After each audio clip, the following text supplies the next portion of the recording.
Значи е настан за, би рекол, воспитно образовниот процес каде што се обидуваме да градиме култура за мир и ненасилство од рана детска возраст. Првата детска амбасада во светот Мегеши има чест да организира 4-та мировна конференција каде што ни дојде и министерката од Министерството за образование и наука со која имаме склучено 3 меморандуми за соработка. Тие имаат препознаено важноста и улогата на оваа програма во содржинскиот дел, каде што наставниците имаат директна работа со деца и ние имаме фатено 78 училишта, имаме вклучено 300 професори, над 200 обуки и 8000 ученици.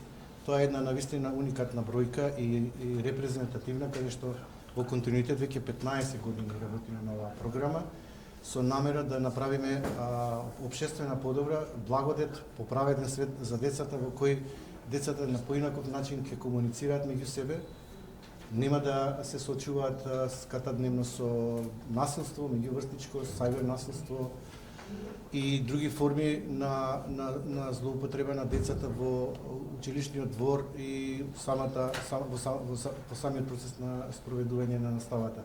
Нам ни се битни наставниците затоа што преку нив допираме до децата, односно учениците, до домовите, до родителите и пошироката заедница. Ви благодарам за вашето присуство и се надам дека денеска со наставниците ќе имаме плодотворна дискусија каде што тие нас ќе ни ги пренесат нивните искуства, со кои проблеми се соочуваат и како да изградиме едно поправено општество во иднина. Не само сегашност, туку и иднина. Прашања се ги познаваме. Па прво министерката се обрати, па после прашања. Благодарам. Денес на покана на првата детска амбасада Мегеши присуствувам на конференција за мировно образование со цел да го промовираме мировното образование како составен дел на системот за образование со цел да изградиме подобро и по-просперитетно општество.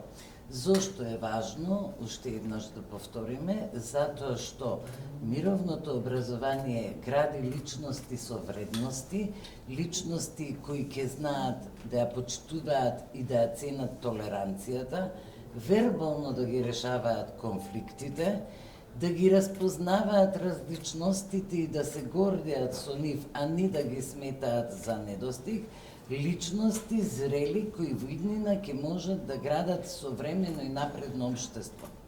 Македонија е мала земја и веројатно не може да влијае на глобалните настани за мир, но може преку вакви програми да го чува националниот мир меѓу своите граѓани. Сметаме дека и законски имаме обврска како образовен систем да ги усовршуваме вештините и способностите на нашите млади луѓе за во иднина да можат да ги искористат. Од тука им благодарам на Мегеши за оваа програма и се надевам дека денес со наставниците ќе имаме плодотворна дискусија за да ги слушнеме нивните искуства и идеи за да продолжиме со ваквата програма се во корист на нашите млади луѓе и на нашата држава. Ви благодарам.